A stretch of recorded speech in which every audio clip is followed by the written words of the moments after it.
श्री विष्णु ही नारायण, नारायण स्वरूप ही श्री सत्यनारायण। प्रेम से बोलिए श्री सत्यनारायण भगवान की जय। हर मास की पूर्णमासी के दिन सत्यनारायण भगवान की पूजा की जाती है, कथा की जाती है। श्री विष्णु का ही एक स्वरूप सत्यनारायण भगवान है। स्कंद पुराण में भगवान श्री सत्यनारायण की महिमा का वर्णन मिलता है, जिसमें स्वयं भगवान विष्णु ने नारद जी को सत्यनारायण व्रत का महत्व बताया है। आज की इस वीडियो में सभी भक्तजन मेरे साथ श्रवण करेंगे श्री सत्यनारायण भगवान की व्रत कथा, जिसे पूर्ण श्रद्धा और निष्ठा के साथ पढ़ने या सुनने से व्यक्ति की सभी मनोकामनाएं पूर्ण होती हैं। तो आइए मेरे साथ श्री सत्यनारायण भगवान की व्रत कथा का रसपान करिए। प्रेम से बोलिए श्री सत्यनारायण भगवान की जय, भगवान विष्णु की जय। एक समय नैमिषारण्य तीर्थ में तपस्या करते हुए शौनादिक 88,000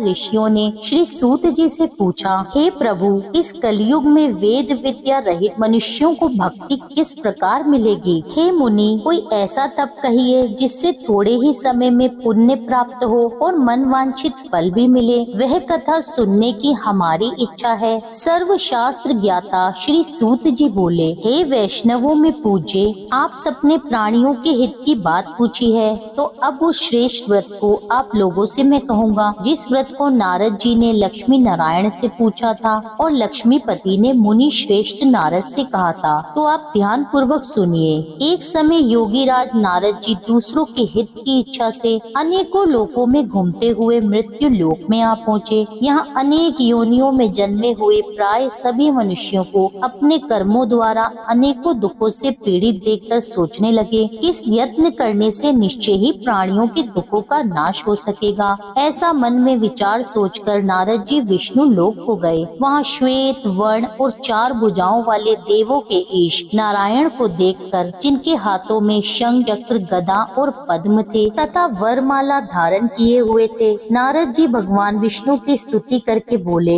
हे भगवान, आप अत्यंत शक्ति से संपन्न हैं। मन और वाणी भी आपको नहीं पा सकती। आपका आदि मध्य अंत नहीं है। निर्गुण स्वरूप, सृष्टि के आदिभूत और भक्तों के दुखों को नाश करने वाले हो, आपको मेरा नमस्कार है। नारद जी के इस प्रकार की स्तुति सुनकर भगवान विष्णु बोले, हे मुनि श्रेष्ठ, आपके मन में क्या है? आपका किस काम के लिए यहाँ आगमन हुआ है? आप निसंकोच मुझसे कहिए। तब नारद मुनि बोले, मृत्यु लोक में सब मनुष्य जो अनेक योनियों में पैदा हुए हैं, अपने अपने कर्मों के द्वारा अनेक प्रकार के दुखों से दुखी हो रहे हैं। हे नाथ, मुझ पर दया करते हैं तो बतलाइए कि उन मनुष्यों के सब दुख थोड़े ही प्रयत्न से कैसे दूर हो सकते हैं। श्री नारायण भगवान बोले, हे नारद, मनुष्यों की भलाई के लिए तुमने बहुत अच्छा प्रश्न किया है। जिस काम के करने से मनुष्य मोह से छूट जाता है, मैं उसे तुमसे कहता हूँ, सुनो। बहुत पुण्य देने वाला स्वर्ग तथा मृत्यु लोक दोनों में ही दुर्लभ एक उत्तम व्रत है। आज मैं प्रेमवश होकर तुम्हें कहता हूँ, श्री सत्यनारायण भगवान का यह व्रत अच्छी तरह से पूर्ण विधि पूर्वक करके मनुष्य आयु पर्यंत यहाँ सुख भोग कर मरने के बाद मोक्ष को प्राप्त होता है। श्री भगवान के ऐसे वचन सुनकर नारद मुनि बोले कि उस व्रत का फल क्या है, इसका विधान क्या है और किसने इस व्रत को किया है, किस दिन से यह व्रत करना चाहिए, आप विस्तार से कहिए। भगवान बोले, दुख शोक आदि को दूर करने वाला, धन धान्य को बढ़ाने वाला, सौभाग्य तथा संतान को देने वाला यह व्रत सब स्थानों पर विजयी करने वाला है। भक्ति संतान को देने वाला यह व्रत सब स्थानों पर विजयी करने वाला है। भक्ति और श्रद्धा के साथ किसी भी दिन मनुष्य श्री सत्यनारायण की प्रातः काल के समय ब्राह्मणों और बंधु बांधवों के साथ धर्म परायण होकर पूजा करे। भक्ति भाव से नैवेद्य, केले का फल, घी, दूध और गेहूं का चूर्ण सवाया ले। गेहूं के अभाव में साठी का चूर्ण, शक्कर तथा गुड़ ले और सब भक्षण योग्य पदार्थ जमा करके भगवान को अर्पण कर दे और बंधुओं सहित ब्राह्मणों को भोजन कराए। उसके पश्चात स्वयं भोजन करे, नृत्य गीत आदि का आचरण कर भगवान श्री सत्यनारायण का स्मरण करते हुए समय व्यतीत करे। इस तरह व्रत करने वाले मनुष्यों की इच्छा निश्चय ही पूरी होती है। विशेषकर कली काल में भूमि पर यही मोक्ष का सरल उपाय है। इस प्रसंग में श्री सूत जी बोले, हे ऋषियों, जिसने पहले समय में इस व्रत को किया है उनका इतिहास कहता हूँ, उसे आप ध्यान पूर्वक सुनिए। सुंदर काशीपुरी नगरी में एक अत्यंत निर्धन ब्राह्मण रहता था। वह भूख और प्यास से बेचैन हुआ नित्य पृथ्वी पर घूमता था। ब्राह्मणों से प्रेम करने वाले भगवान ने ब्राह्मण को दुखी देखकर बूढ़े ब्राह्मण का रूप धरकर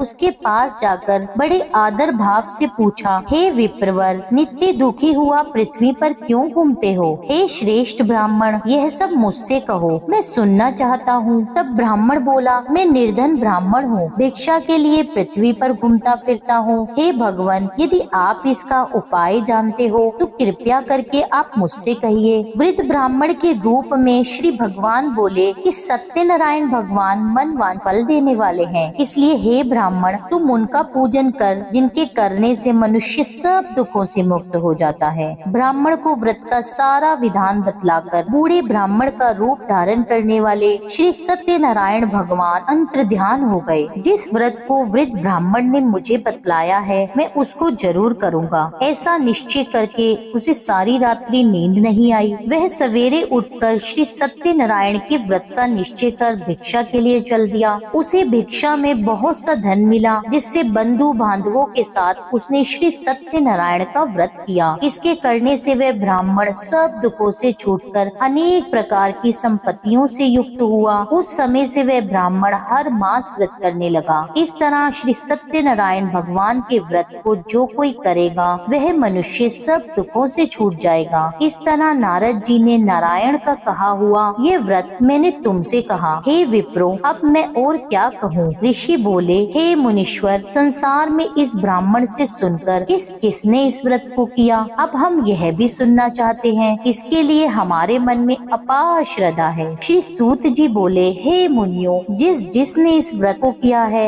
वह सब सुनो। एक समय एक ब्राह्मण धन और ऐश्वर्य के अनुसार बंधु बांधवों के साथ व्रत करने को तैयार हुआ। उसी समय एक लकड़ी बेचने वाला बूढ़ा आदमी आया और बाहर लकड़ियों को रखकर ब्राह्मण के घर के भीतर गया। प्यास से दुखी लकड़हारा उनको व्रत करते देखकर ब्राह्मण को नमस्कार कर कहने लगा कि आप ये क्या कर रहे हैं और इसके करने से क्या फल मिलता है, कृपया करके आप मुझसे कहिए। ब्राह्मण ने कहा, सब मनोकामनाओं को पूर्ण करने वाला यह श्री सत्यनारायण भगवान का व्रत है। इसकी ही कृपा से मेरे यहाँ धन धान्य आदि में वृद्धि हुई है। ब्राह्मण से इस व्रत के बारे में जानकर लकड़हारा बहुत प्रसन्न हुआ। चरना अमृत ले और प्रसाद खाने के बाद अपने घर को गया। लकड़हारे ने अपने मन में उस दिन संकल्प लिया कि आज नगर में लकड़ी बेचने से जो भी धन मिलेगा उसी से श्री सत्यनारायण भगवान का मैं उत्तम व्रत करूंगा। यह मन में विचार कर वह बूढ़ा आदमी लकड़ियां अपने सिर पर रखकर जिस नगर में धनवान लोग रहते थे वह ऐसे सुंदर नगर में गया। उस रोज वहाँ पर उसे लकड़ियों का दाम पहले दिनों से भी चौगुना मिला। तब वह बूढ़ा लकड़हारा दाम लेकर अति प्रसन्न होकर पक्के केले की पुल्ली, शक्कर, घी, दूध, दही और गेहूं का आटा इत्यादि भगवान श्री सत्यनारायण के व्रत की कुल सामग्रियों को लेकर अपने घर को लौट आया। फिर उसने अपने बंधु बांधवों को बुलाकर विधि विधान के साथ भगवान श्री सत्यनारायण का पूजन और व्रत किया।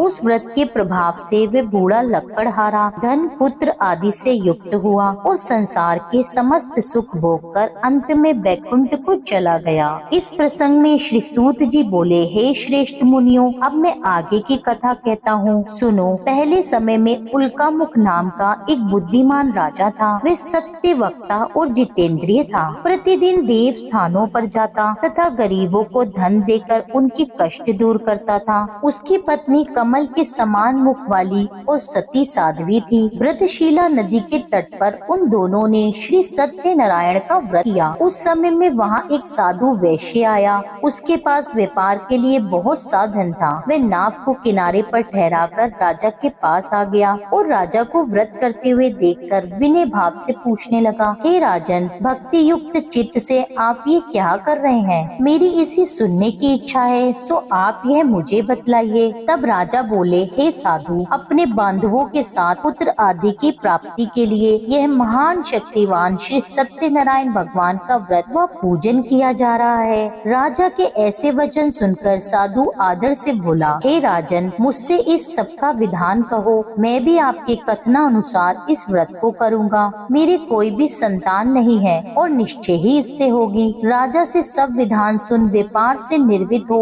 वे आनंद के साथ घर गया। साधु ने अपनी स्त्री से संतान देने वाले उस व्रत का समाचार सुनाया और कहा कि जब मेरे संतान होगी तब मैं इस व्रत को करूँगा। साधु ने ऐसे वचन अपनी पत्नी लीलावती से कहे। एक दिन उसकी पत्नी लीलावती पति के साथ आनंदित हो संसारिक धर्म में प्रवृत्त होकर श्री सत्यनारायण भगवान की कृपा से गर्भवती हो गई और 10वें महीने में उसके एक सुंदर कन्या का जन्म हुआ। दिनों दिन वे इस तरह बढ़ने लगी जैसे शुक्ल पक्ष का चंद्रमा बढ़ता है। कन्या का नाम कलावती रखा गया। तब लीलावती ने अपने पति से कहा कि जो आपने संकल्प लिया था कि मैं भगवान का व्रत करूंगा, अब आप उसे पूर्ण कीजिए। हे प्रिय, मैं कन्या के विवाह पर इस व्रत को अवश्य करूंगा। इस प्रकार वह अपनी पत्नी को आश्वासन देकर वह व्यापार करने चला गया। काफी दिनों के बाद घर लौटने के बाद नगर में सखियों के साथ अपनी पुत्री को उसने खेलते देखा। वैश्य ने तुरंत कलावती के लिए एक सुयोग्य वर की तलाश आरंभ कर दी। कंचन नगर के एक सुयोग्य वणिक पुत्र से अपने बंधु बांधव सहित प्रसन्न मन से अपनी पुत्री का विवाह उसके साथ कर दिया। किंतु दुर्भाग्य से विवाह के समय भी वह उस व्रत को करना भूल गया। तब श्री भगवान क्रोधित हो गए और श्राप दिया कि तुम्हें दारुण दुख प्राप्त होगा। अपने कार्य में कुशल साधु बनिया जमाता सहित अपने जवाई सहित समुद्र के समीप स्थित रतनपुर नगर में गया और वहाँ दोनों ससुर जमाई चंद्रकेतु राजा के उस नगर में व्यापार करने लगे। एक रोज भगवान श्री सत्यनारायण की माया से प्रेरित कोई चोर राजा का धन चुराकर भागा जा रहा था, किंतु राजा के दूतों को आता देखकर चोर ने घबराकर भागते हुए राजा के धन को वहीं चुपचाप रख दिया जहाँ वो ससुर और जवाई ठहरे हुए थे। जब दूतों ने उस साधु वैश्य के पास राजा के धन को रखा देखा तो वे दोनों को बांधकर राजा के पास ले गए और प्रसन्नता के साथ दौड़ते हुए राजा के समीप जाकर बोले, यह दो चोर हम पकड़कर लाए हैं, कृपया आज्ञा दें। तब राजा की आज्ञा से उन्हें कठोर कारावास में डाल दिया गया और उनका सारा धन भी छीन लिया। श्री सत्यनारायण भगवान के श्राप द्वारा उनकी पत्नी भी घर पर बहुत दुखी हुई और जो घर का सारा धन रखा था वह भी चोर चुरा कर ले गए। शारीरिक और मानसिक पीड़ा तथा भूख प्यास से अति दुखित होकर अन्न की चिंता में कलावती एक ब्राह्मण के घर पहुंची। वहां उसने श्री सत्यनारायण भगवान का व्रत होते देखा। फिर उसने कथा सुनी और प्रसाद ग्रहण कर रात को घर आई। माता ने कलावती से कहा, हे पुत्री, अब तक कहाँ रही और तुम्हारे मन में क्या चल रहा है? कलावती बोली, हे माता, एक ब्राह्मण के घर श्री सत्यनारायण भगवान का व्रत होते देखा है। कन्या के ऐसे वचन सुनकर लीलावती भी भगवान के पूजन की तैयारी करने लगी। लीलावती ने परिवार और बंधुओं सहित श्री सत्यनारायण भगवान का पूजन किया और वर मांगा कि मेरे पति और दामाद शीघ्र ही घर आ जाएं। साथ ही यह भी प्रार्थना की कि हम सबका अपराध क्षमा करो। श्री सत्यनारायण भगवान उस व्रत से संतुष्ट हो गए और राजा चंद्रकेतु को स्वप्न में दर्शन देकर कहने लगे, हे राजन, दोनों वैश्यों को प्रातःकाल ही छोड़ दो और उनका सब धन जो तुमने ग्रहण किया है वह उन्हें दे दो, नहीं तो मैं तेरा राज्य, धन, पुत्र आदि सब नष्ट कर दूंगा। राजा से ऐसे वचन कहकर भगवान अंतर्ध्यान हो गए। प्रातःकाल राजा चंद्रकेतु ने सभा में अपना स्वप्न सुनाया और फिर दोनों वणिक पुत्रों को कैद से मुक्त करके सभा में बुलाया। दोनों ने आते ही राजा को नमस्कार किया। राजा मधुर वाणी में बोला, हे महानुभावों, भाविवश तुम्हें ऐसा कठिन दुख प्राप्त हुआ है, अब तुम्हें कोई भय नहीं है। ऐसा कहकर राजा ने उनको नए नए वस्त्र आभूषण पहनाए और उनका जितना भी धन लिया था उससे दुगना धन देकर आदर सहित विदा किया। अब दोनों वैश्य अपने घर को चल दिए। श्री सूत जी बोले, वैश्य ने मंगलाचार करके यात्रा आरंभ कर दी और अपने नगर को चला। उनकी थोड़ी ही दूर निकलने पर दंडी वेशधारी श्री सत्यनारायण ने उनसे पूछा, हे साधु, तेरी नाव में क्या है? अभिमानी वणिक हंसता हुआ बोला, हे दंडी, आप क्यों पूछते हैं? क्या धन लेने की इच्छा है? अभी मेरी नाव में तो बेल और पत्ते भरे हैं। वैश्य का कठोर वचन सुनकर भगवान ने कहा, तुम्हारा वचन सत्य हो। दंडी ऐसा कहकर वहाँ से चल दिए और कुछ दूर जाकर समुद्र के किनारे बैठ गए। दंडी के जाने पर वैश्य ने नित्य कर्म करने के बाद नाव को ऊंची ऊंची देखकर अचंभा किया और नाव में बेल पत्ते आदि देखकर मूर्छित होकर जमीन पर गिर पड़ा। फिर होश में आने पर अत्यंत शोक प्रकट करने लगा। तब उसका जवाई बोला कि आप शोक न करें, ये दंडी जी का श्राप है, अतः हमें उनकी शरण में चलना चाहिए, तभी हमारी मनोकामना पूर्ण होगी। दामाद के ऐसे वचन सुनकर साधु वणिक दंडी के पास पहुंचा और अत्यंत भक्ति भाव से नमस्कार करके बोला, हे भगवान, आपकी माया से मोहित ब्रह्म आदि भी आपके रूप को नहीं जानते, तब मैं अज्ञानी कैसे जान सकता हूँ। आप मुझ पर प्रसन्न होइए, मैं अपनी सामर्थ्य अनुसार आपकी पूजा करूँगा। मेरी रक्षा कीजिए और मेरे पहले के समान नौका में धन भर दीजिए। उसके इस प्रकार से भक्ति युक्त वचन सुनकर भगवान प्रसन्न होकर उसको इच्छा अनुसार वर देकर अंतर ध्यान हो गए। तब उन्होंने नाव पर आकर देखा कि नाव धन से परिपूर्ण है। फिर वे भगवान श्री सत्यनारायण का पूजन कर साथियों सहित अपने नगर को चल दिए। जब अपने नगर के निकट पहुँचे तब उन्होंने अपने घर पर दूत भेजा। दूत ने साधु के घर जाकर उसकी पत्नी को नमस्कार करके कहा कि साधु और आपके दामाद सहित इस नगर के समीप आ गए हैं। ऐसा वचन सुन साधु की पत्नी ने बड़े ही हर्ष के साथ सत्य देव का पूजन कर अपनी पुत्री से कहा, मैं अपने पति के दर्शन को जाती हूँ, तुम कार्य पूर्ण करके शीघ्र आना, पूजा पूर्ण कर लेना। माता के ऐसे वचन सुनकर कलावती प्रसाद छोड़कर पति के पास गई। प्रसाद की अवज्ञा के कारण भगवान सत्य देव ने रुष्ट हो उसके पति को नाव सहित पानी में डुबो दिया। कलावती अपने पति को न देखकर रोती हुई जमीन पर गिर पड़ी। इस तरह नौका को डूबा हुआ और कन्या को रोता देख साधु दुखी हो गया और दुखित स्वर में भगवान से बोला, हे प्रभु, मुझसे या मेरे परिवार से जो भूल हुई है उसे आप क्षमा करो। उसके दीन वचन सुनकर भगवान सत्यदेव प्रसन्न हो गए और आकाशवाणी हुई, हे साधु, तेरी कन्या मेरे प्रसाद को छोड़कर आई है, इसलिए उसका पति अदृश्य हुआ है। यदि वे घर जाकर प्रसाद खाकर लौटे तो इसे इसका पति अवश्य मिलेगा। ऐसी आकाशवाणी सुनकर कलावती ने घर पहुंचकर प्रसाद खाया, फिर आकर पति के दर्शन किए। तत्पश्चात साधु ने बंधु बांधवों सहित श्री सत्यनारायण का विधि पूर्वक पूजन किया। उस दिन से वे प्रत्येक पूर्णिमा को श्री सत्यनारायण भगवान का पूजन और कथा करने लगा और फिर इस लोक का सुख भोग कर अंत में स्वर्ग लोक हो गया।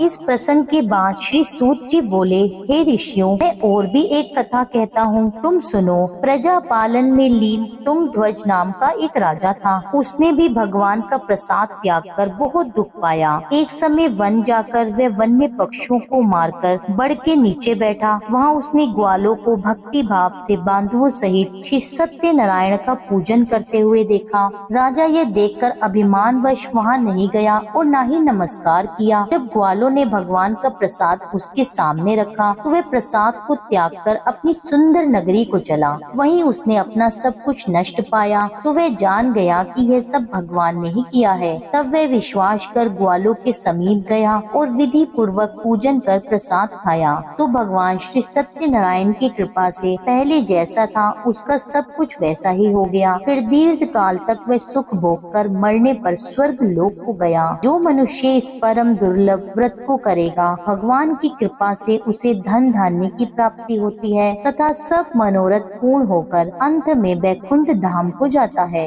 जो मनुष्य इस परम दुर्लभ व्रत को करेगा, श्री सत्यनारायण भगवान की कृपा से अपार धन की उसे प्राप्ति होगी। इस व्रत के प्रभाव से निर्धन धनी बंदी बंधन से मुक्त होकर निर्भय हो जाता है। संतानहीन को संतान की प्राप्ति होती और सभी मनोरथ पूर्ण होकर अंत में वैकुंठ धाम को जाता है। यह सत्य है। श्री सूत जी कहते हैं कि ब्राह्मणों की मैंने आपको श्री सत्यनारायण भगवान की यह पावन कथा सुनाई है। इस व्रत का पालन करके मनुष्य सभी दुखों से मुक्त हो जाता है। विशेषता कलयुग में श्री सत्यनारायण की पूजा महान फल देने वाली है। इन देवता को कोई सत्यनारायण कहते हैं तो कोई सत्य देव कहते हैं। अनेक रूपों में श्री सत्यनारायण भगवान सभी के मनोरथों को पूर्ण करते हैं।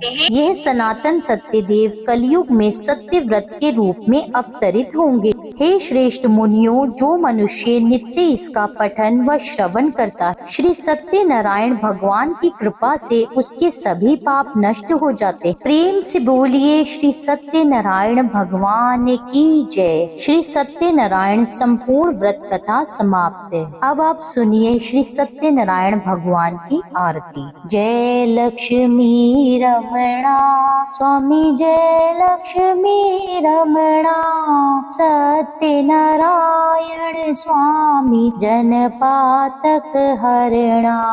जय लक्ष्मी रमणा रतन जड़ित सिंहासन, अद्भुत छवि राजे।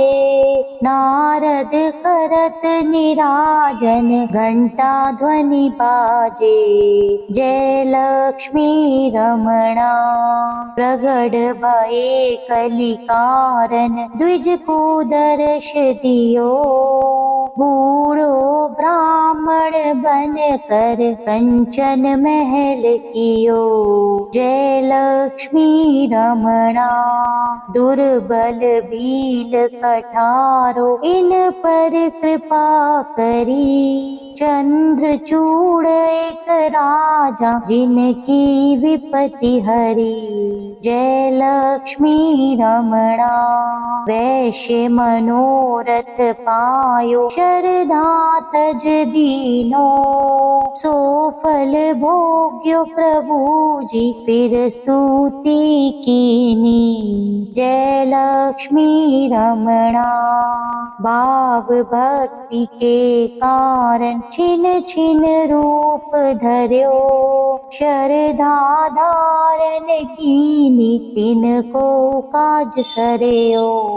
जय लक्ष्मी रमणा ग्वाल बाल संग राजा, वन में भक्ति करी। मन वांछित फल दीनो, दीन दयाल हरि। जय लक्ष्मी रमणा चढ़त प्रसाद सवाया, कदली फल मेवा।